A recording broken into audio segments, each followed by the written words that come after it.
Hola amigos, estamos en esta cuarta edición del podcast Escépticos de Más Acá. Estamos en esta ocasión con Cárcamo, con quien ya hemos estado en dos ocasiones anteriores. Así que Felipe, cuéntanos, ¿qué tenemos para esta semana?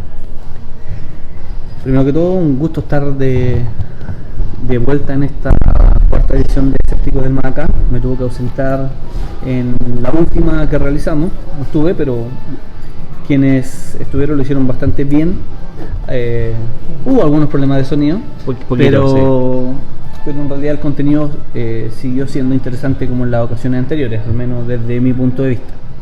Hoy en particular nos vamos a centrar en dos temas relacionados con la contingencia y con lo que pasa en nuestro país, como es la tónica de este Escépticos del Más Acá. El primer tema que vamos a abordar son algunos mitos acerca del proceso constituyente que se va a llevar a cabo en nuestro país. Están circulando muchas afirmaciones tendenciosas de distintos sectores del espectro político y creemos que vale la pena abordar esos mitos, lo que nosotros consideramos que son mitos, y tratar de plantear algunos cuestionamientos en relación a ellos. ¿Cuáles serían esos mitos que estaríamos estado viendo respecto del proceso constituyente? Bueno, hay varios. La lista que hemos apuntado no es exhaustiva, pero al menos nos hemos centrado en algunos, como lo siguiente.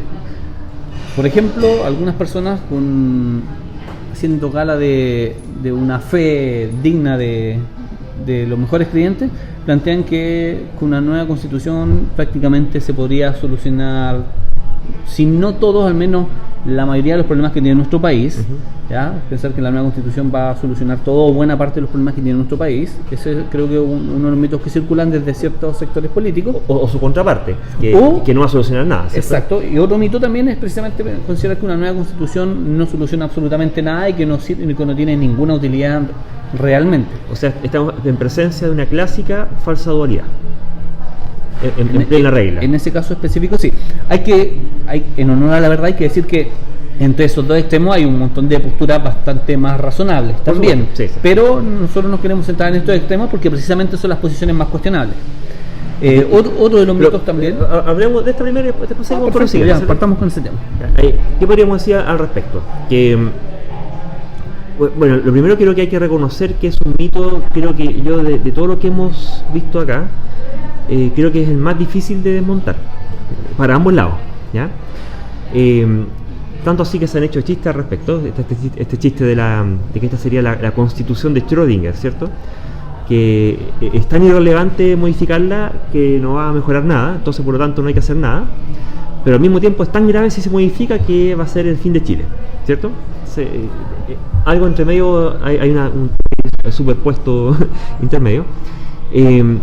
Mira, antes de continuar yo quisiera darles una recomendación, ¿ya? En el canal CNN Chile, tienen todos sus programas disponibles archivados en la web, tienen un programa que se llama Hoja en Blanco, conducido por Fernando Paulsen y por Mónica Rincón, en el cual ya van en 6 capítulos.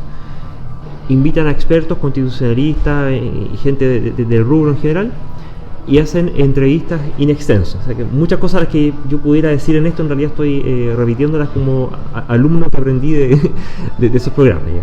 Así que se les recomiendo el programa Hoja en Blanco de CNN Chile, ¿ya? ¿Quieres empezar con algo o le damos? ¿Sí? Okay, bueno. Vamos a comenzar. Bueno, lo primero que habría que decir es que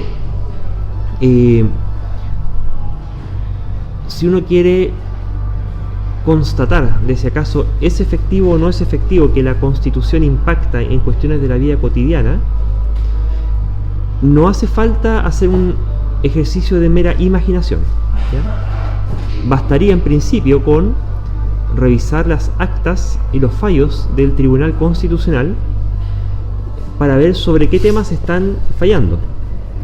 ¿Sobre qué temas fallan? Fallan sobre si acaso corresponde o no corresponde que las ISAPRES suban los planes. Fallan respecto de si corresponde o no corresponde que el aborto en 3 causales tenga, o sea, le reconozca la posibilidad de aplicar o no aplicar la cláusula de objeción de conciencia institucional. Fallan respecto de si los proveedores de los servicios de los proveedores de servicios complementarios a los servicios de educación pueden o no pueden tener fines de lucro. Son fallos que han salido del Tribunal Constitucional. Si es que acaso la reforma laboral que se está pretendiendo, que se estuvo proponiendo antes del estallido social, de rebajar la jornada laboral, terminan fallando de si acaso es o no es inconstitucional esa reducción de jornada. O sea, sí contamos con muchos ejemplos y sigue haciendo el ejercicio, y la verdad es que sobre todo para los grupos más conservadores, en el caso de Chile, porque el Tribunal Constitucional tiene varias facultades y hay una que es particularmente explotada por los grupos conservadores en Chile. ¿Cuáles son estas facultades del Tribunal Constitucional? Que en principio corresponde que existan y generalmente existen. Es lo que se llama, bueno, el control de constitucionalidad de una ley, ¿sí? Y esto puede aplicar en 3 etapas distintas del proceso de generación de una ley.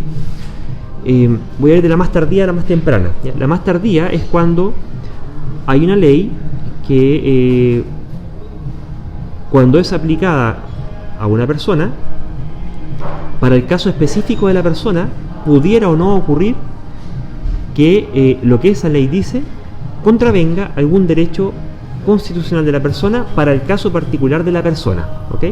Ese es un control que es sano que exista, en distintos países lo realizan distintos organismos. En Chile eso ya lo hacía el Tribunal Constitucional, que ya existía antes de la dictadura, no es herencia de la dictadura el Tribunal Constitucional chileno. En Estados Unidos lo hace la Corte Suprema. En general es sano que haya este órgano que vele por el cumplimiento de la Constitución. Más tempranamente, el otro control de legalidad que se hace es cuando una ley, en su redacción, flagrantemente pudiera decir cosas que son directamente atentatorias contra los derechos y deberes establecidos en la Constitución de forma directa, ¿ya? Lo cual daría cuenta, por una parte, de una mala calidad del ejercicio legislativo, por cuanto los legisladores estarían haciendo leyes inconstitucionales, ¿cierto? Entonces ese también es un control que es sano que exista y puede ser elevado en determinada instancia una ley a que sea juzgada o no por el Tribunal Constitucional. ¿Dónde empiezan los vicios? Hay 3 cosas que hace el Tribunal Constitucional chileno que se prestan para vicios. Uno es que cuando se eleva al Tribunal Constitucional una ley potencialmente inconstitucional, el Tribunal Constitucional se pronuncia sobre la ley completa y puede echar por tierra una ley completa en circunstancias de que eventualmente un solo artículo pudiera ser el artículo complicado, ¿okay? Podría ser una mera objeción respecto del artículo específico y no de todo el trabajo legislativo que se hizo en su conjunto. El segundo vicio para el que se presta el Tribunal Constitucional es que, y que a mi juicio es horriblemente grave, es que una vez que la ley ha sido enviada al Tribunal Constitucional, el tribunal no solamente tiene la facultad de revocar esta ley, sino que además tiene la facultad de adulterar la ley. O sea, habiendo pasado por el proceso legislativo de los legisladores representantes elegidos por la ciudadanía, cumpliendo todos los quórums del caso, que en el caso de Chile tenemos varios quórums, el quórum cualificado, quórum simple y quórum especiales, y habiéndose consensuado una ley, este Tribunal Constitucional, formado por 10 miembros, 3 ya no me acuerdo exactamente, de los senadores, entre los diputados, entre propuestos por el Poder Judicial y por la Presidencia, tienen la posibilidad de borrar con el codo lo que hizo el Congreso, y ellos, sin ningún tipo de legitimidad por cuanto no han sido electos, pueden redactar a su pinta y antojo el cambio que ellos consideran correcto para la ley. Y eso ocurrió, por ejemplo, cuando se aprobó la ley en el Congreso de que, a propósito del debate del lucro en la educación superior, específicamente en Chile, la cual está prohibido, como ya se había detectado de sobremanera que la forma en la que realmente estaban lucrando los grupos económicos era por la vía de tener servicios complementarios de asistencia a los servicios de educación que eran cobrados a sobreprecio, empezando por el arriendo del inmueble, por entidades que sí tenían fines de lucro, y era por ahí por donde finalmente lucraban y le sacaban toda la plata a esta entidad sin fines de lucro que era la universidad, por la vía de inflarle los costos. Se legisló que estos proveedores relacionados, las sociedades relacionadas, no pudieran tener fines de lucro, al igual que el plantel principal, ¿okay? Los grupos conservadores, la UDI en particular, llevó al Tribunal Constitucional esta ley. Esto fue el comienzo del gobierno de Piñera. Y ¿de este gobierno de Piñera o de este gobierno, de este segundo gobierno de Piñera? Y zanjó que eso era inconstitucional y cambió la ley. Y donde decía que no podía tener fines de lucro, borraron el no, nada más. Eso fue lo que hicieron, borraron el no y quedó como que sí podía tener fines de lucro, ¿ya? En circunstancias de que el Congreso había aprobado con todas las mayorías correspondientes que no tenía que tener fines de lucro, ¿okay? Entonces ya tenemos varios ejemplos en los cuales tenemos problemas reales que están ocurriendo en la sociedad, en los cuales, al menos en lo que al Tribunal Constitucional se refiere, termina siendo el fusible en la Constitución que impide que esos problemas se resuelvan como la gran mayoría de los chilenos está solicitando y digamos con razones fundadas, ¿sí? O sea, llevando al tema que nos convoca, que es abordar algunos mitos sobre el proceso constituyente, estos ejemplos de los vicios del Tribunal Constitucional que tú has señalado, de una otra forma vendrían a mostrar que preocuparse por la Constitución, por tener una Constitución lo más representativa posible, es un asunto importante. Es decir, que no es baladí, ¿no? La Constitución no es un tema que no importe. Y que de efecto afecta la vida cotidiana, de cuestiones incluso nimias. Claro, entonces, por ejemplo, todo lo que tú acabas de decir, de otra forma contribuye, a mi parecer, y concuerdo contigo en eso, a cuestionar este mito de que una nueva Constitución no cambiaría absolutamente nada. Claro, eso es falso, flagrantemente falso. Sí, claro. Sí. En primer lugar, hay que reconocer que una nueva Constitución da cuenta de la voluntad del soberano, ¿cierto? ¿Y el soberano quién es? Y el soberano es el caso del pueblo, ¿ya? Entonces da cuenta de eso. Hasta el día actualmente no tenemos una Constitución que dé cuenta de la voluntad del soberano. Independientemente de que la Constitución del 80 hecha en dictadura haya sido reformada posteriormente, y mucho se habla de que Lago le hizo cierta reforma y que Lago puso su firma y eso la validaría, independientemente de la firma de Lago, que Lago no es el soberano, como presidente representaba en alguna medida la voluntad soberana, pero la Constitución, no hemos tenido una Constitución que dé cuenta de la voluntad del soberano, que es el pueblo. En este caso sería una oportunidad de que así fuese. Y además está el hecho de que la Constitución efectivamente permite cambiar algunas cosas, y no sería cierto esto de que no cambie absolutamente nada, que es un simple papel y que tiene absolutamente ningún valor. De hecho, parte del asunto bueno, volvemos a la broma de la Constitución de Schrödinger, ¿cierto? Que si no soluciona nada, entonces ¿por qué se defiende tanto la que hay? Claro, ¿sí? Si no define nada, ¿cierto? Y no, en realidad sí define cosas bien y vamos a abordar ese tema. Y entre otras cosas, una nueva Constitución también asignaría atribuciones al Tribunal Constitucional. Además, o sea, la misma Constitución podría también definir qué tipo de atribuciones tendría un Tribunal Constitucional, porque una nueva Constitución debe incorporar elementos que permitan su interpretación y su reforma. Porque en efecto esas atribuciones están definidas en la Constitución. Exacto. ¿Sí? Cambiándose la Constitución cambiaría el detalle, pero esto no quiere decir que vaya a votarse todo o que no vaya a haber nada similar a lo que pudiera haber habido antes. Claro. Sí, eventualmente hay eso es parte de la campaña del miedo y el terror, ¿cierto? De que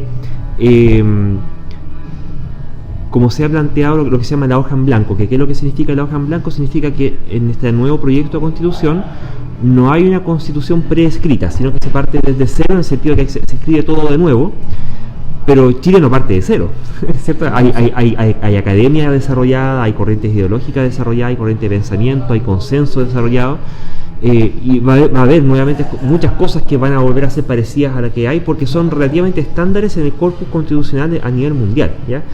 Pero eso no quiere decir que prácticamente y que es una campaña del terror, ¿cierto? Que lo que vaya a quedar en la Constitución vaya a ser una cuestión prácticamente demoníaca y que sea la perdición, ¿cierto? Porque ahí nos topamos con uno de los mitos de que, sobre todo en grupos de ultraderecha, de estos más patrioteros o anticomunistas recalcitrantes, que ven, más allá si uno pudiera estar o no en favor del comunismo o en contra, pero una cosa es poder estar en contra del comunismo y otra cosa es creer que el comunismo es el cuco y que todo es comunista, ¿cierto? Entonces estos grupos comunistas... Y que debiesen ser proscritos los partidos comunistas, claro, y que las ideas comunistas no debiesen existir y todo eso. Y básicamente todo lo que no les guste, todo es comunista, ¿cierto? Que sería un extremo bastante ridículo finalmente. Que acusarían de que esta constitución que vendría sería una constitución chavista, aludiendo a lo que ocurrió en Venezuela, en circunstancias de que todavía no hay ni un punto ni una coma escrita respecto a esa constitución, así que ese es un completo y absoluto cuco. Claro, es parte de la política del terror para tratar de generar miedo a la población, política que sin ir más lejos fue utilizada en la última campaña presidencial y que al parecer funcionó. Chilezuela funcionó. Sí. Exacto, sí. Chilezuela, ese fue el concepto. Y ahora, abordando la otra pata de esta falsa dualidad, ¿cierto? De que la Constitución lo arreglaría todo, porque hay gente que quiere poner hasta el sueldo mínimo en la Constitución, ¿cierto? Hay que entender que la gracia de la Constitución es que sea un corpus más estable, relativamente más duro de modificar que otras leyes más simples, justamente porque ha de recoger cuestiones más fundamentales que consideremos y consensuemos como sociedad. Ese concepto que te acabas de mencionar tú es importante, consenso. O sea, es importante que una Constitución dé cuenta de un consenso lo más amplio posible. Exacto. Y ahí, bueno, nos colamos con un punto que tocábamos, ¿cierto? De que otro de los mitos que ocurre que hay es que prácticamente esta constitución o esta generación de nueva constitución estaría liderada por afiebrados comunistas y por afiebrados patriotistas, ¿cierto? En circunstancias de que el quórum que se va a estar pidiendo va a ser de 2/3 para aprobar los acápites de la Constitución. Por lo tanto, difícilmente podría hablarse de que una minoría afiebrada domine la elaboración de la Constitución en circunstancias de que se pide un consenso de los 2/3 de los asambleístas. Exacto. De hecho, estos quórum que quedaron establecidos, que han sido cuestionados por distintas razones y de distintos grupos, efectivamente hay algo que no siempre se entiende del todo bien. Efectivamente, los grupos extremos, ya sea de izquierda o los grupos extremos de derecha, conservadores, religiosos, extremos de izquierda, consideran que este quórum permitiría, o la gente teme que el quórum permitiría que estas ideas se posicionen, pero el quórum precisamente impide que las posiciones extremas se posicionen y puedan codificar su voluntad o sus ideas en la Constitución, porque estos grupos extremos de izquierda a derecha normalmente son minoritarios y no tienen apoyo o adhesión por sobre los 2/3 como para poder posicionar sus ideas. Claro, como para que todo el resto de la gente los apoye y junten los 2/3 para poder poner eso en la Constitución. Exacto. Ahora, de ser que consensen algo, tendrá que ser una postura más moderada, no la postura extrema. Exacto. Y hay otras personas también que plantean que un solo tercio de la composición de esa asamblea constituyente, no sabemos si va a ser una asamblea constituyente o una comisión mixta, pero hay gente que plantea que un tercio va a poder obligar al resto a hacer lo que quiera. No. Pero eso también es falso, porque ese tercio lo único que puede hacer es impedir que algo entre, pero ese tercio no puede en lo absoluto hacer que quede algo dentro. Exacto. Es decir, ellos solo tienen poder de veto, pero no tienen la posibilidad de imponer sus ideas bajo ninguna circunstancia. No, ni siquiera poder de veto, porque si los 2/3 consiguen sus 2/3, ¿sí? Claro. El acápite va, ¿cierto? No, claro, me refiero entonces a un tercio más uno. Más uno, claro. Ese tercio más uno no tendría la posibilidad de imponer sus ideas tampoco, no. Solo tendría la posibilidad de vetar. Claro, de hacer que no quede algo dentro de la Constitución. Y ahí entendamos que se vuelve al punto de lo que se refiere de la hoja en blanco, que eso lo que significaría no es que esa materia nunca más se legisle o nada, sino que lo que esto significaría es que aquella materia que no se logre consenso no quedaría en la Constitución. Después Exacto. Quedará, para efectos de elaboración de ley común, lo que sea que haya que normar respecto de ella, en la labor congresista regular. Exacto. Ahora volviendo a este mito de que una nueva constitución lo podría solucionar todo o buena parte de los problemas, es importante también detenerse a pensar cuáles son los cuestionamientos que se le pueden formular a esta posición, porque el escepticismo es una cuestión de matices, ¿cierto? Así como es muy cuestionable la posición de que una nueva constitución no soluciona nada. Tú diste buenos ejemplos de cómo el Tribunal Constitucional permanentemente está debatiendo cuestiones fundamentales para el funcionamiento del país y para los cambios que nuestro país al parecer requiere. Entonces, una nueva constitución no es algo baladí, efectivamente podría significar cambio importante en la forma de hacer política y de distribuir el poder en el país. Exacto. Entonces, efectivamente es falsa esa idea de que no soluciona nada o no cambiaría nada. Pero también es importante formular cuestionamientos a la otra posición de que una nueva constitución solucionaría todo o buena parte de los problemas. Y una de las razones por las cuales se puede cuestionar esa idea es entender que la Constitución expresa la voluntad soberana, es decir, cómo queremos funcionar, y de ahí en adelante todas las leyes deben regirse a partir de esas ideas fundamentales, todos los cuerpos legales, pero hay que tener en cuenta que cualquier cuerpo legal para poder materializarse requiere de una serie de condiciones materiales que deben cumplirse. Por ejemplo, si nosotros quisiésemos en esta nueva Constitución codificar que salud, educación, vivienda van a ser un derecho que le corresponde a cualquier persona solo por el hecho de haber nacido, supongamos que eso queremos que quede codificado. Otra cosa es cómo el país genera los recursos para hacer eso posible.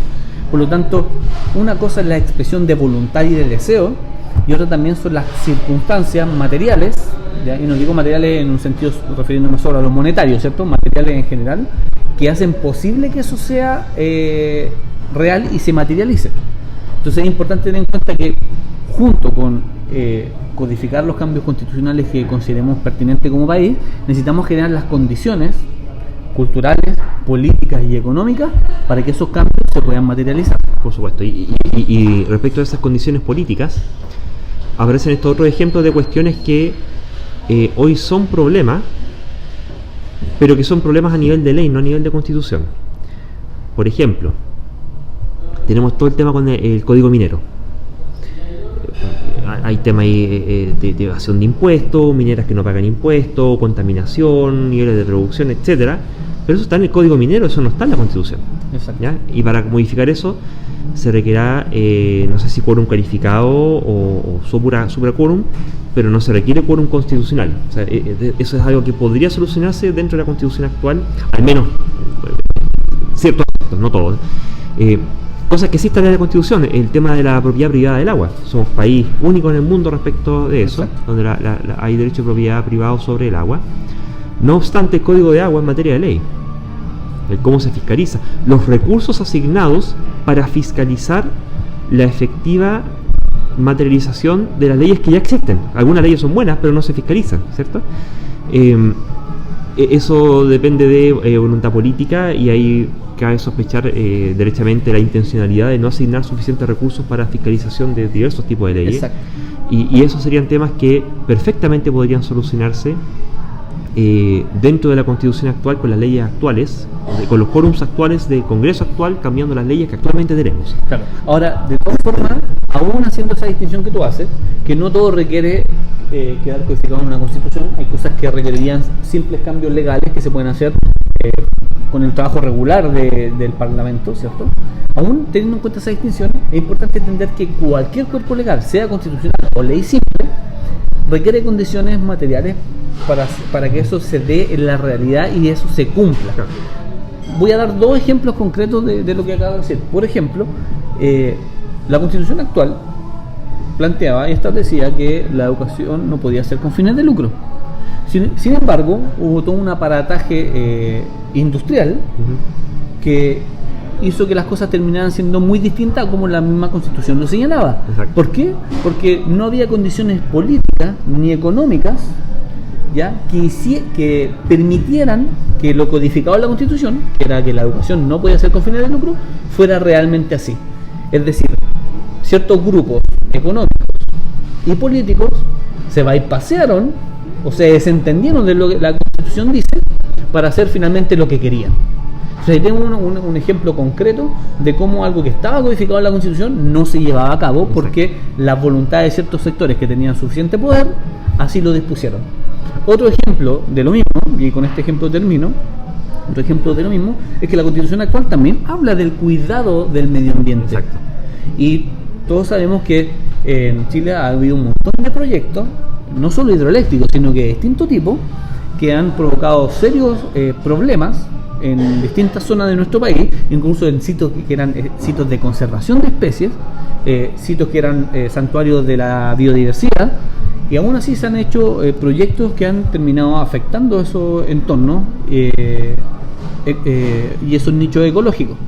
Incluso recientemente surgió la polémica, que no ha llegado a los grandes medios todavía, pero hay algunos científicos que lo están dando cuenta, que un científico de apellido Jaxi reconoció abiertamente que él hizo informes de impacto ambiental a conveniencia de las empresas. Uh-huh.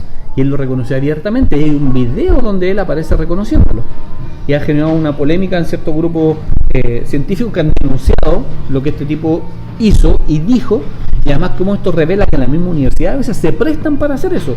¿A cambio de qué? A cambio de recursos.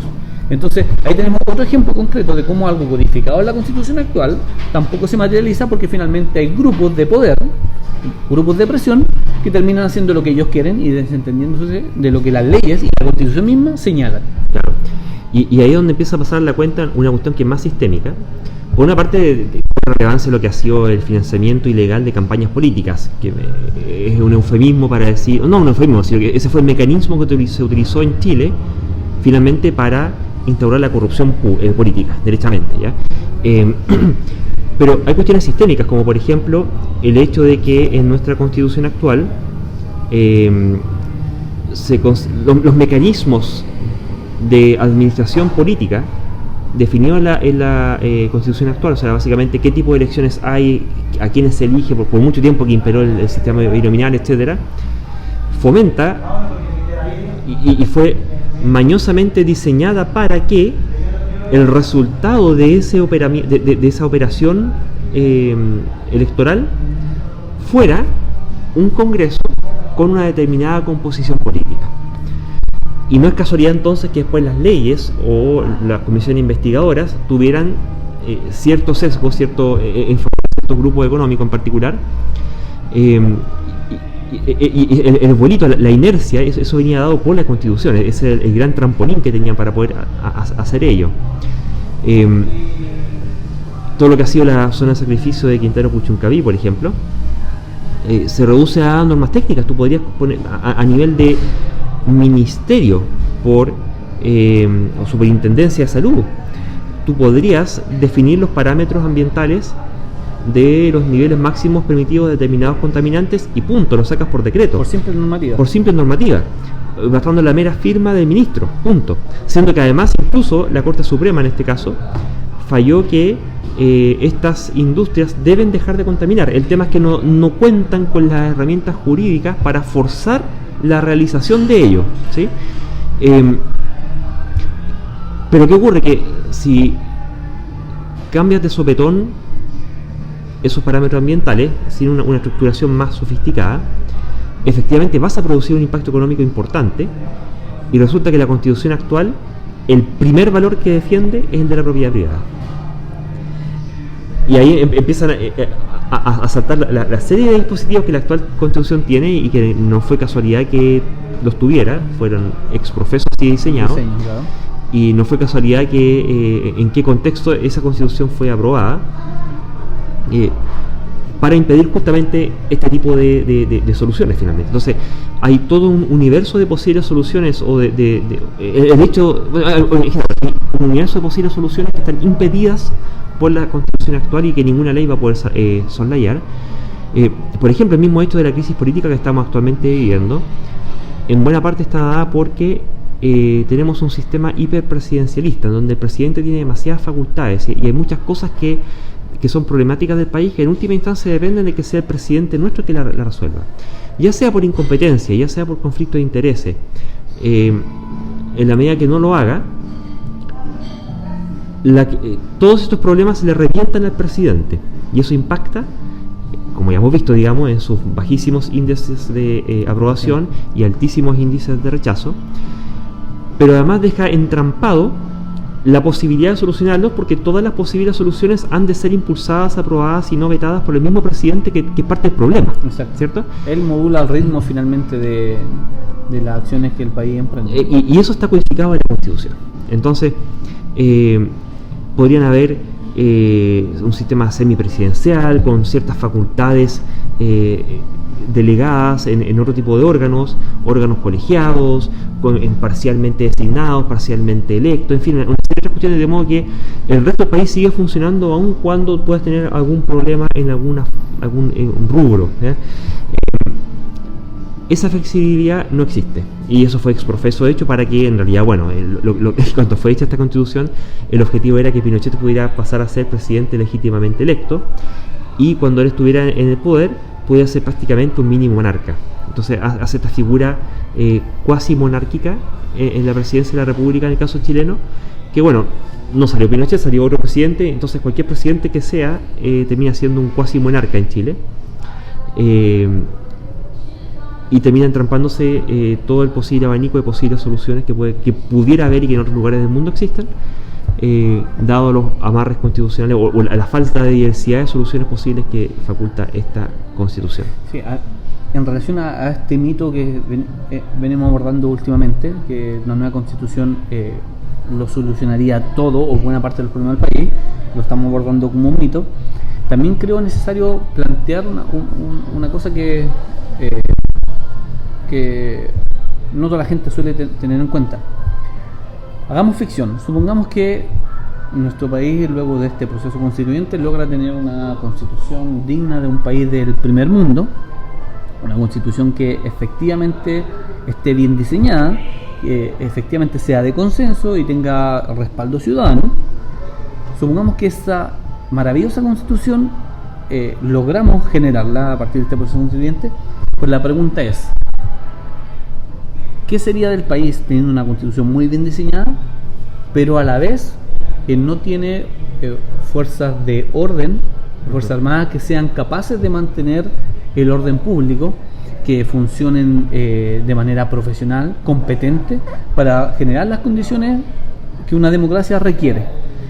Eso también es un tema importante, porque ya hemos conversado en ediciones anteriores del programa que tenemos unas fuerzas armadas y de orden que han demostrado ser sumamente deficientes, que siguen siendo herederas de una cultura lamentable, instalada y consolidada en el periodo de dictadura, y con el poder de las armas en gente con esas características, es peligroso, y cualquier cambio positivo va a ser muy difícil de materializarse. Entonces, también quería plantearlo, no sé qué piensas tú al respecto, pero creo que también es algo que podría entrampar precisamente el que los cambios de una nueva que codifique una nueva constitución efectivamente se hagan posibles. Bueno, históricamente así ha sido en Chile, digamos. La vez que se le mete el bolsillo a los más poderosos, esta cosa termina a balazo, ¿ya? En resumidas cuentas, esa es la historia de Chile. Y yo comparto plenamente tu temor. Habría que ver hasta qué punto esta constitución nueva que pudiera llegar a generarse pudiera o no llegar a involucrar los intereses de los más poderosos acá, porque ahí las lealtades de las Fuerzas Armadas están claras, ¿ya? Son primos, son parientes, son cuñados, son suegros, son yernos, ¿sí? son ellos mismos, ¿ya? Y en última instancia están comprados también. Además, por supuesto, ¿no? Y ciertamente todo lo que desde la plata del cobre, las jubilaciones y todo tipo de recursos de corruptela barata para darse una vida de reyes en un sistema comunista perfecto para las Fuerzas Armadas, a expensas del erario público. Claro, va a ser una cuestión que la van a resistir, Ahora, no obstante, no sé si para bien o para mal, Chile tiene una plétora de tratados internacionales firmados, ¿ya?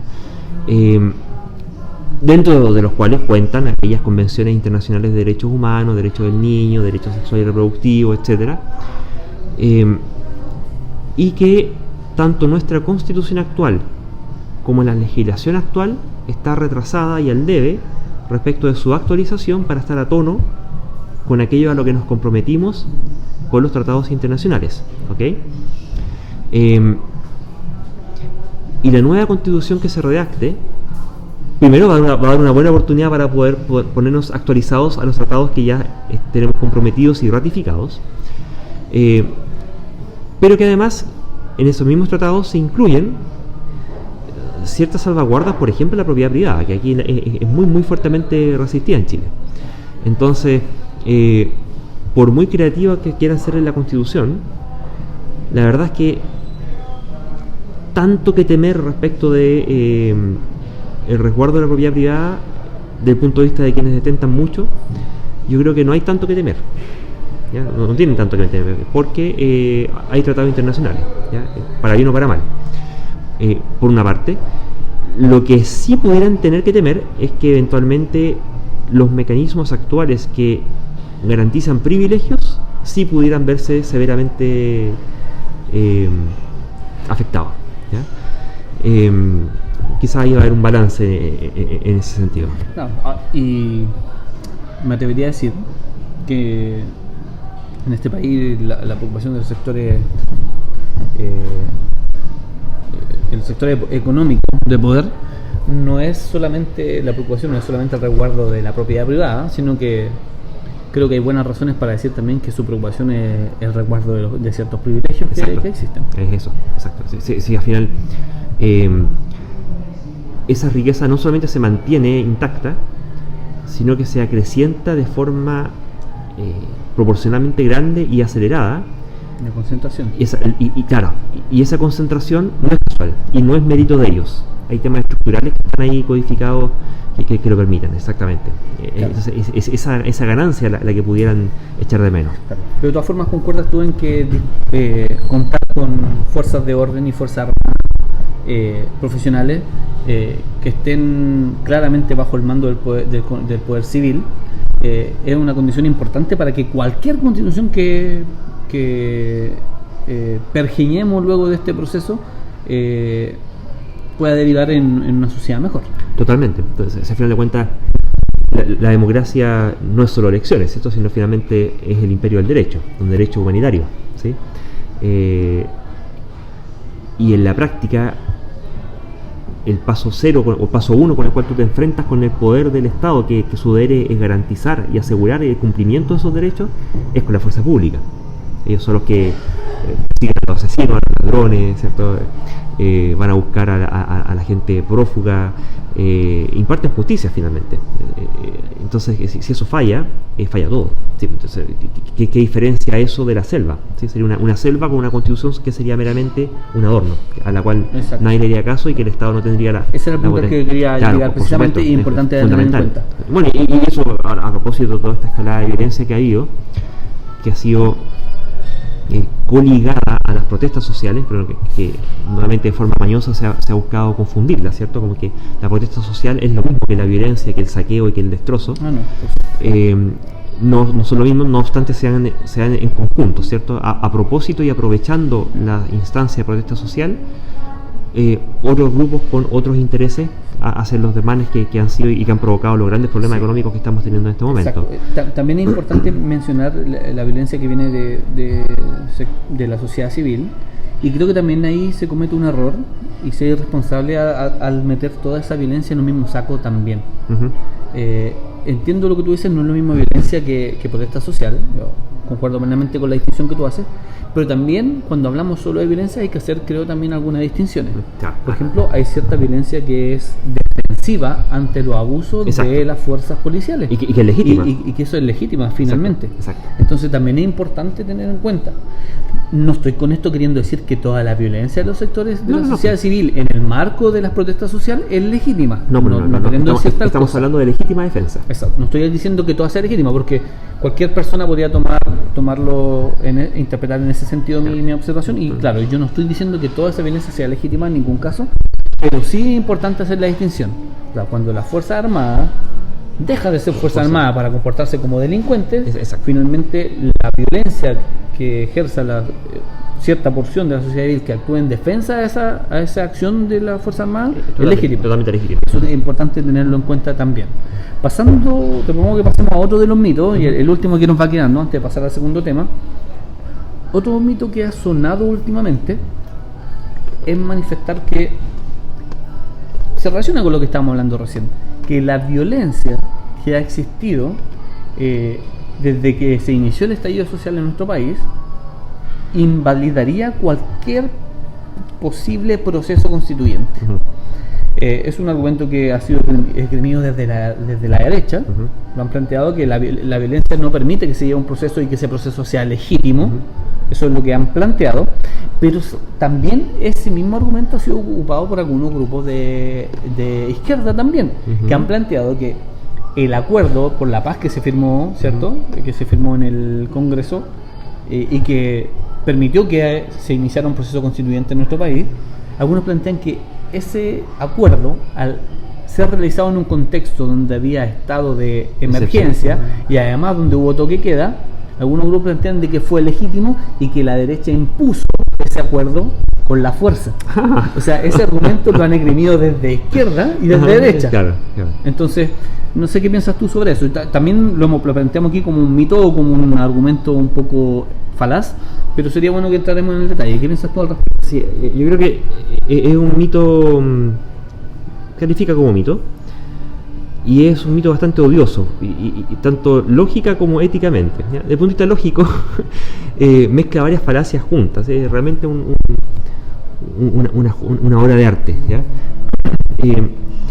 Primero, esto igual hay que decirlo, digamos, esto no es estrictamente una refutación, pero viene el argumento del tucoque, ¿cierto? Y vos también, ¿cierto? Porque como que se rechaza esta idea de la nueva constitución porque hay un contexto de violencia en circunstancias de que la actual constitución el contexto era de violencia, ¿cierto? Teníamos dictadura, ahora tenemos democracia, entonces teníamos suprimidos los partidos políticos, ahora hay diversidad de partidos políticos, entonces no había padrón electoral, ahora sí hay padrón electoral, entonces los grupos disidentes u opositores a la constitución de entonces no tenían la posibilidad de hacer publicidad de su punto de vista. Ni libertad de expresión. Ni libertad de expresión, hoy día sí la hay. Entonces había persecución de los involucrados, digamos, hoy día no las hay. También, para sumar también al mismo paralelo o contrapunto que tú estás haciendo, en esa época además tampoco era, ¿cómo decirlo? Tampoco era posible, ya que se me olvidó el argumento que iba a decir. Disculpa. Bueno, además tenían, el plebiscito mismo fue fraudulento, sí, ¿cierto? Entonces, ya me acordé. ¿Sí? No había veedores internacionales también, observadores internacionales que legitimaran los procesos también. Exacto. Entonces, la verdad es que si es que hay una constitución no solo ilegítima, sino que derechamente chambona en su origen, es la que actualmente tenemos, ¿ya? Eso en una circunstancia vendría a ser el caso de la nueva constitución. No obstante, volviendo a intentar rescatar de si acaso es o no es el contexto actual el que corresponde o no corresponde para una nueva constitución, primero no me convence, no me seduce esa idea. O sea, ¿por qué no? O sea, pudiendo haber violencia, al contrario, lo que pudiera ocurrir es que es el síntoma exteriorizado de una crisis de larga data, ¿cierto? Una crisis que lleva 40 y tantos años larvándose, ¿cierto? Que se ha venido anunciando por todos los medios posibles, tanto nacionales como internacionales, manifestándose en todos los posibles rubros y ámbitos de la sociedad, y que finalmente terminan desembocando, dado que aprovechándose de la constitución actual se hizo y se ha hecho todo lo posible para evitar que se puedan hacer los cambios que han sido razonables y necesarios. Entonces, el que se produzca ahora episodios de violencia lo que hace es reconfirmar que hace falta cambiar la Constitución para que se puedan liberar los amarres políticos que impiden los cambios que solucionarían los problemas, justamente para que dejemos de tener la violencia que estamos teniendo. Exacto. ¿Sí? De hecho, reforzando lo que tú acabas de decir, creo importante tener en cuenta que, primero, aquí en Chile hubo un estallido social y que tuvo algunas expresiones de violencia, que fueron muy notorias, por cierto, pero aquí vuelvo a reiterar la necesaria distinción que tú mencionaste hace un rato, de que no toda la protesta y el descontento social ha sido violento. Eso en primer lugar, es importante dejarlo muy claro. De hecho, en su mayoría ha sido pacífico. Exacto. Pero aún reconociendo que ha habido bastantes expresiones que sí han sido violentas y que han sido notorias, porque los medios suelen darle cobertura, bastante cobertura a ese tipo de manifestaciones, incluso reconociendo que ha existido violencia, creo importante entender de que este acuerdo por una nueva constitución precisamente es un intento por conducir por vía institucional una crisis. Exacto. Es decir, creo que esto es un argumento que muestra que es inválido suponer que este proceso constituyente es inválido porque nació en un contexto de violencia y de descontento social, porque precisamente lo que buscó ese acuerdo que dio origen a este proceso constituyente es conducir por la vía institucional un proceso que estaba siendo conflictivo y que muchos de los actores políticos vieron como algo que efectivamente podía socavar la democracia en el país. Y que de efecto la está socavando. Exacto. Entonces, efectivamente, dado que hay ciertos grupos que están pretendiendo posicionar su postura por la vía violenta, es que tenemos que ponerle aún más fichas a la condición institucional de la crisis. Y qué más abierto y transparente que un proceso en el cual todos los actores van a poder manifestar su postura, ninguno va a poder imponer su postura dado los quórums que existen, amplio consenso, y donde todo va a ser sujeto a discusión. Exacto. Ninguna discusión va a estar vedada y ningún tema en el que no haya consenso va a permitir que prime lo que existía anteriormente. Exacto. Entonces, creo yo que efectivamente el argumento de que este proceso constituyente sería inválido por haber surgido en un contexto de violencia o porque hubo expresiones violentas, creo que no es legítimo, entre otras cosas por las razones que manifieste, pero creo que hay argumentos adicionales además para suponer de por qué ese argumento es falaz. Exactamente. Yo estaría a mano de una falacia o por lo menos de reconocer un razonamiento motivado, ¿ya? Ha sido una... o sea, claramente aquí la derecha quiere y le gusta la Constitución actual. Le gusta tanto por motivos económicos como por motivos románticos, porque son efectivamente nostálgicos de la dictadura, porque hay una ideología de la imposición, del abuso y del patronaje que subyace a... Entonces, cuando empiezan a esgrimir, la verdad es que todo tipo de galimatías por las cuales evitar que se cambie la Constitución, en el fondo, esos son los manotazos de ahogados, son los braceados de alaraco, porque en realidad lo que están defendiendo es que no se les cambie la Constitución actual. Lo otro son falacias y falacias sobre falacias, buscando por la vía retórica generar miedo, porque saben y ya tienen sensado el feeling de la población, ¿cierto?, de que la apertura al plebiscito se viene y que la forma de hacerlo no va a ser con comisión mixta, sino que mayoritariamente está la postura en favor de convención constituyente o asamblea constituyente, que quise cambiar el nombre para que no se asustaran, pero que es básicamente eso, porque esto significa que efectivamente la derecha pierde el poder, al menos de forma del control del proceso político, al menos en repartir la baraja con esta nueva constitución. Exacto. Por primera vez no van a poder estar haciendo trampa, van a tener que competir de tú a tú. Claro. Además hay otro argumento que se puede esgrimir para plantear que eso también es falso. Es tener en cuenta que en todo proceso de crisis social donde la ciudadanía expresa su descontento, obviamente los representantes políticos se van a ver obligados, interpelados, presionados y obligados a generar cambios. Por lo tanto, eso por la protesta social. Ahora, que esa protesta social haya tenido componente de violencia no cambia mucho las cosas en realidad. Claro. Aquí la clase política sí o sí va a estar obligada a realizar cambios. El problema sigue siendo el mismo. Exacto, sigue siendo el mismo y va a estar realizando cambios. Por lo tanto, que los cambios se hayan dado en un contexto donde además había expresiones de violencia, no es muy distinto de un contexto donde la ciudadanía presiona, ¿cierto?, a realizar cambios y los políticos se ven obligados a hacerlo y sin manifestaciones violentas. O sea, aquí la violencia no fue lo que generó la disposición al cambio. Sí, a algunos sectores les generó una preocupación más adicional, a eso hay que reconocerlo, pero no es el único componente.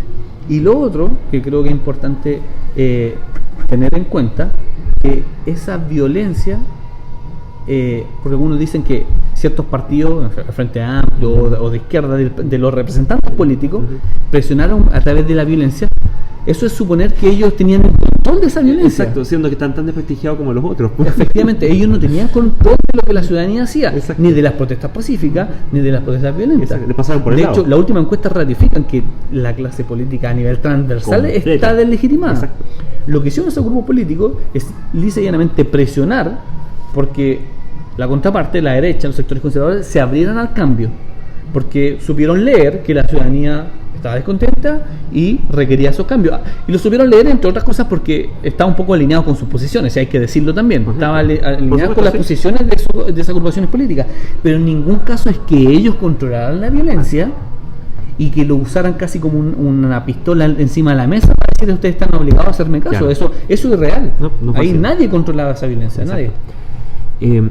Además agregaría que cuánta parte de toda esa violencia que ocurrió, más encima, ni siquiera fue originado por los manifestantes o por aquellos que buscaron la manifestación violenta, sino que derechamente fue provocada, inducida, aumentada, gatillada derechamente por la fuerza de orden público. ¿Sí? ¿Hacía falta tanta lacrimógena? ¿Hacía falta tanta gente con la vista perdida? Yo identificaría tres grupos de los que participaban de acción. Identificaría primero grupo de personas que pertenecen a agrupaciones políticas o que tienen posiciones políticas que legitiman la violencia como una forma de lucha. Eso existe. Incluso conozco a personas que tienen esas posiciones y he sido cercana a algunas de esas personas en algunas etapas de mi vida también. Eso existe. Otros son el grupo de los oportunistas, que incluye, por cierto, a los delincuentes, que se aprovecharon de este clima los saqueos, para hacer un montón de acciones. Eso también, ¿ya? Y también creo que a esto se le suma el componente de porciones de la sociedad civil que no son ni del grupo 1 ni del grupo 2, pero que dada la violencia que ejercía la fuerza de orden y la fuerza armada, decidieron defenderse o decidieron dar rienda suelta a su enojo y su fastidio y se sumaron a estas acciones violentas también. Exacto. Yo creo que identificaría esos tres factores, ninguno de los cuales, y por esto lo reitero, era controlado por ninguno de los partidos políticos que hoy por hoy está en nuestro parlamento y en cargos de representación.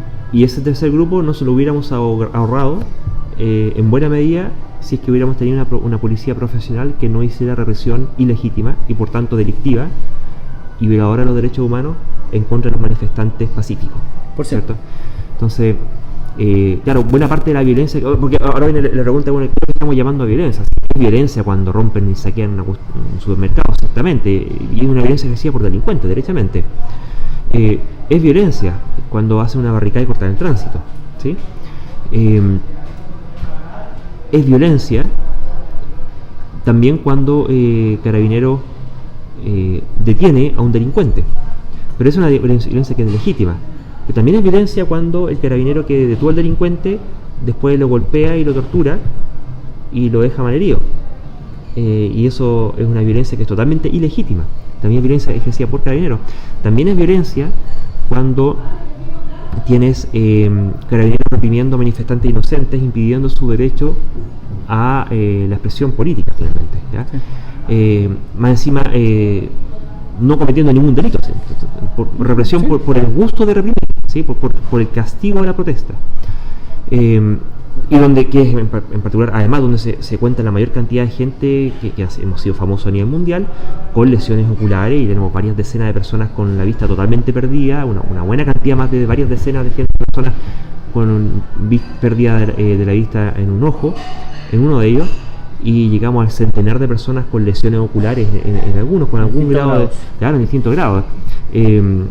Tenemos gente que ha sido brutalmente pateada y golpeada de forma totalmente salvaje y sin mediar provocación, y aun cuando en aquellos casos en que me dio provocaciones totalmente mínimas respecto de la brutalidad con la que se reprimió, en circunstancia de que el deber de reprimir, incluso cuando hay delito, tiene que ser proporcional a la fuerza involucrada en el delito, ¿cierto? Exacto. Entonces, claro, ha habido violencia, sí, pues sabéis que buena parte de esa violencia ha sido instigada y causada y provocada y materializada por las fuerzas de orden, sí, de forma totalmente ilegítima. Concuerdo en eso. Entonces, y el último punto que quería mencionar respecto de estas confusiones es que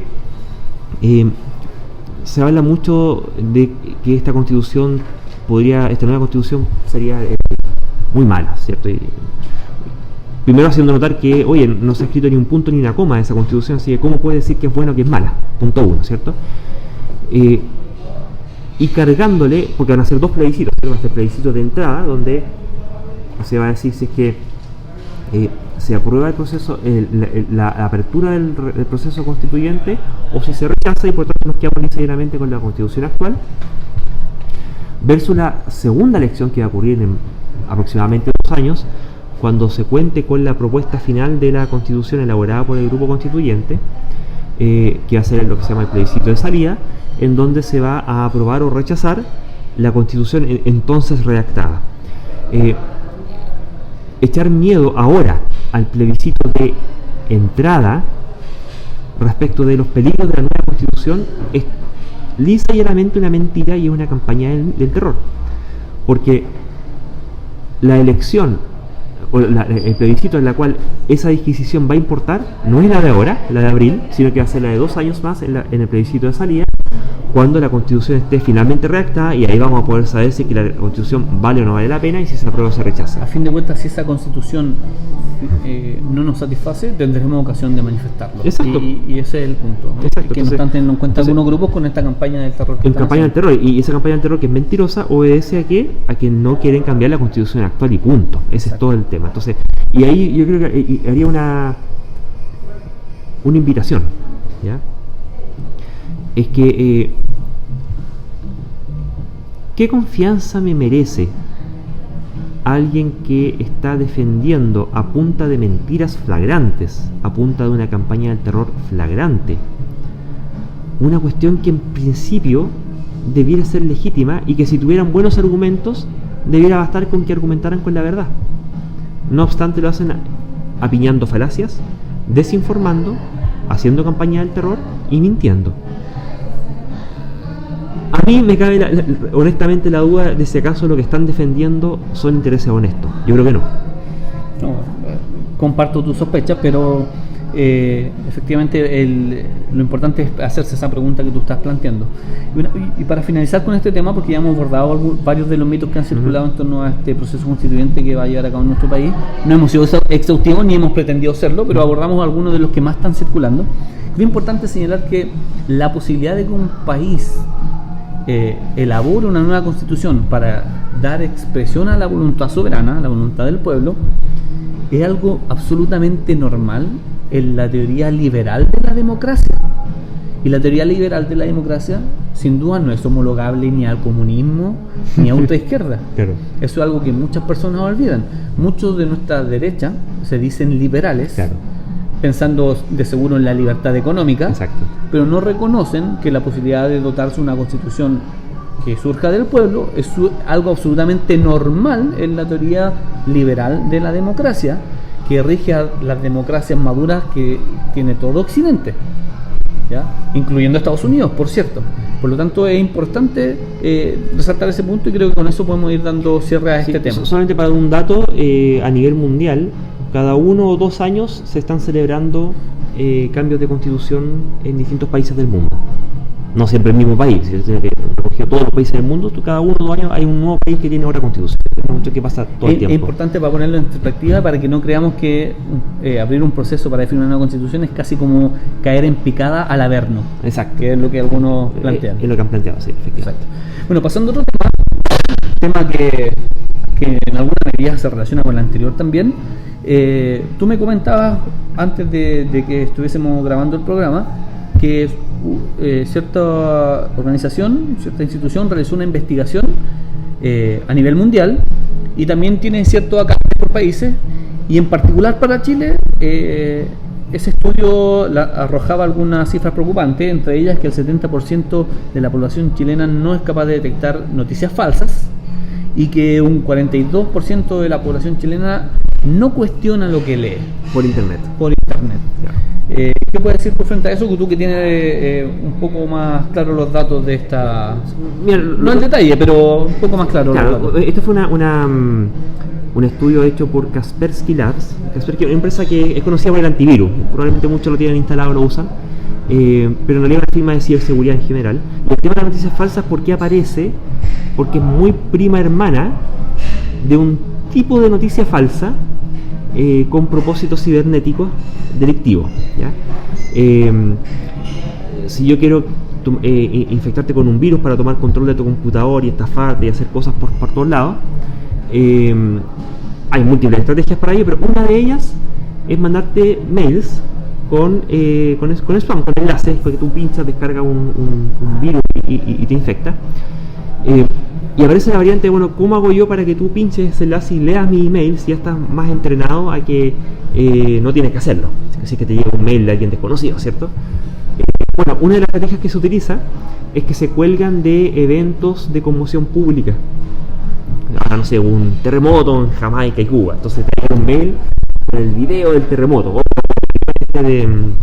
este avión canadiense que tuvo un problema de aterrizaje, que tuvo que aterrizar de emergencia en España. Te va a llegar un mail que te va a mostrar el video de el avión cuando... ¿qué es lo que tiene de noticia falsa? Que eventualmente la noticia es verdadera. Lo que es falso es el contenido y la benevolencia del contenido asociado a la noticia. Así que es cierto que el avión tuvo que bajar de emergencia en Madrid, creo que en Madrid, si no me recuerdo. Es cierto que tuvo un problema en una de las ruedas del tren de aterrizaje, están los videos, y te mandan noticias contándote todo eso, que es cierto, pero el video que te mandan o el enlace que te mandan para pinchar ese y ver ese video no es el del video, sino que es el de un virus. Y o pudiera ser además eventualmente un video, incluso el video real del aterrizaje, pero un video manipulado especialmente para que al momento de tu verlo tomen control de tu computador, ¿ok? Entonces, en ese sentido es una noticia falsa, ¿sí? Es una noticia falsa, ya sea que la noticia sea flagrantemente falsa o que se cuelga de cosas verdaderas donde el contenido ideológico es falso, ¿ya? Y es por eso que Kaspersky ha ido mutando, y aparece todo un tema después, bueno, posible oferta de soluciones, filtros de contenido para que tú no veas las noticias falsas, y es en ese caso que esta gente hace este tipo de estudios y se pusieron a estudiar específicamente ahora ya noticias falsas como tales, ¿ya? Porque son muy primas hermanas de estas noticias que se usan para infectar. Y es en ese estudio que involucró a muchos países, no sé si todo el mundo, pero sí muchos países, salió el veredicto para Chile. Salió muy mal Perú. En Perú se creen prácticamente todo lo que les cuentan por internet. Pero nuevamente no hay que dejarse engañar por los rankings, porque uno puede decir, bueno, de ciento y tantos países, este país está muy malo porque tiene el lugar número 5, en cambio nosotros 30, así que estamos muy bien. Oye, sí, pero eso fueron diferencias en décimas en el puntaje, así que la verdad que estamos todos entre el mismo lote, la verdad, ya peor que Chile, pero Chile está muy mal de todas formas, estamos ahí mismo, así que estamos dentro del top, digamos. Eso es lo que importa, como tenemos que hacer como una agrupación de qué tan mal están ciertos países. Chile está dentro del lote de los países, del top de los más malos, ¿ya? Respecto de qué, de estos dos puntos que tú mencionaste, uno era que si acaso la gente es capaz de detectar noticias falsas, 70 y tanto % de los chilenos no es capaz de hacerlo. Me refiero, no lo hace y no lo hace. O sea, una cosa es que se te pasa la noticia falsa, ¿no? la verifica, no es capaz de discernir finalmente si era falsa o no era falsa, ¿cierto? Y este 40 y tanto por ciento que lisa y llanamente no cuestiona lo que obtiene por internet. ¿Cuál es el problema con ello? Ese es el punto interesante. ¿Por qué eso es problemático? ¿Por qué es problemático? Bueno, empezando por lo inmediato respecto a este estudio, desde el punto de vista de la seguridad informática es problemático porque es un mecanismo maravilloso para infectarte los computadores y los teléfonos y todas esas cosas y robar tu información personal. Así que eso ya per se debería ser motivo de preocupación para cada uno de nosotros, ¿ya? Pero cuando empezamos a ver ya sus repercusiones sociales, como lo que ocurrió finalmente con Cambridge Analytica y con Facebook, lo que termina de lo que nos terminamos dando cuenta es de que habiendo estas tremendas maquinarias de manipulación de información que son las redes sociales, no solo información, manipulación de la opinión pública además, es que viene información en las redes sociales, pero los que pagan por usar esta maquinaria, que son los avisadores, ellos efectivamente usan esta maquinaria para inducir opinión pública, ¿ya? Por redes sociales hay experimentos al respecto, te pueden inducir cambios de ánimo, te pueden inducir rabia, te pueden inducir miedo, y por los mecanismos subyacentes que hacen que uno termine en una cámara de resonancia en la cual, como el objetivo de ellos es maximizar el tiempo que tú estás en la aplicación y ojalá pinchando en publicidad, o sea, para que puedas pinchar eventualmente en publicidad y ellos mostrar la publicidad, por lo cual ellos cobran y finalmente ganan plata, se encargan de darte cosas que a ti te gustan y nos volvemos adictos, literalmente, o sea, a nivel de emisión de dopamina, con los pequeños placeres que nos entrega la red social a medida que la vamos usando, porque nos va entregando cosas que nos gustan y la medida que nos gusta, ella nos ofrece el mecanismo para que le digamos que nos gusta y le ponemos me gusta, y con eso el mecanismo aprende que eso nos gusta y nos sigue entregando más cosas que nos gusta, y entramos en un ciclo que se refuerza el vernos expuestos a una burbuja en la cual sola y sistemáticamente se presenta aquello que a nosotros ya sabemos que nos gusta y nos interesa. O sea, se ven reforzados y potenciados nuestros prejuicios, nuestras preconcepciones. Y nuestra pequeñez de universo, ¿ya? En ausencia de todas las demás cosas que no nos gustan y que están fuera, ¿ya? Y que nos permitirían confrontar nuestras posiciones y nuestros puntos de vista. Para efectos de desarrollo de pensamiento crítico son fundamentales, e incluso también aquellas otras cosas que están fuera y que pudieran gustarnos, pero que están fuera, no las conocemos, ¿sí? Y en ese contexto, entonces, tener esa maquinaria aceitadita a disposición de intereses espurios finalmente, desde cuestiones comerciales muy burdas como que tú compres más un champú que otro, a ya derechamente crearte campañas de desinformación y mentiras como las que ya hemos ido teniendo respecto, en este caso, de la nueva convención constituyente versus o lo que ocurre con elecciones presidenciales, ¿cierto? Como ya ocurrió en Estados Unidos. Como ya ocurrió en Estados Unidos, con Bolsonaro en Brasil y en varios mayas. Es una cosa que ya se ha venido haciendo sistemáticamente en varios países. Pasa a ser, desde el punto de vista republicano, una alerta roja, ¿cierto? Primero porque te produce un desbalance entre el candidato que usa estas tecnologías versus el que no, porque el que no la usa apunta al promedio, en cambio el que usa la tecnología va segmentando y va optimizando el tipo de contenido según los prejuicios y los miedos y las preconcepciones y los apoyos que cada uno de nosotros en forma personalizada vaya teniendo. Puedes hacer una campaña 1 a 1, ¿ya? Que es personalizada, que es órdenes de magnitud más eficiente y más efectiva que la otra, ¿ya? Pero aún así, aun cuando estén ambos en igualdad de condiciones, lo que termina ocurriendo es que prima el engaño en la ciudadanía al momento de tomar las decisiones y de decidir a qué candidato y por tanto qué política pública se apoya, y las consecuencias las pagamos de todas formas, aun cuando incluso a pesar de las redes de desinformación nos pudieran convencer de que están funcionando cuando en realidad no, y nos deja cegados a finalmente la indignidad y la miseria. O sea, vinculándolo con el tema que hablamos anteriormente del proceso constituyente, podríamos decir que esta noticia de la incapacidad que tiene buena parte de la población chilena para detectar noticias falsas o para cuestionar lo que lee en internet es preocupante, entre otras cosas, porque nos deja a merced, ¿ya?, de las manipulaciones del mejor postor, a fin de cuentas. Sí. Nos deja a merced del mejor postor, quien puede jugar con nuestras emociones y manipular incluso nuestras decisiones políticas a través de estas herramientas. Exactamente. Así que ahí, ¿cuál vendría siendo el llamado? Y de repente hasta nos cae el sayo. Bueno, es que hay que, así como todavía sigue siendo requisito saber leer, escribir y sumar, por motivos que sigo desconociendo, todavía no requisito programar, ya se debiera, y en particular programar cosas relacionadas con inteligencia artificial. Sigue penando la urgencia de desarrollar lógica, pensamiento crítico, sesgos cognitivos, metodología científica, como parte del stock de herramientas básicas cognitivas para poder desenvolverte en la sociedad moderna. Si no, pasamos a ser básicamente unos ingenuos manipulados totalmente. Con herramientas cada vez más sofisticadas. Cada vez más sofisticadas, sí. Y por gentes cada vez más anónimas y más desconocidas. Porque ahora, cuando la Van Rieselberg dice que, no sé, porque vamos a ir a Venezuela, bueno, todavía sabes que es ella, y todavía habla por la tele, ella es de la vieja guardia. Pero lo que tú estás viendo por Facebook, ¿quién lo está publicitando? Una empresa, bueno, ¿cuál empresa? Obedeciendo a qué intereses, cómo se hacen entramados. Exacto. Es delicado. Y lo otro también es que, al menos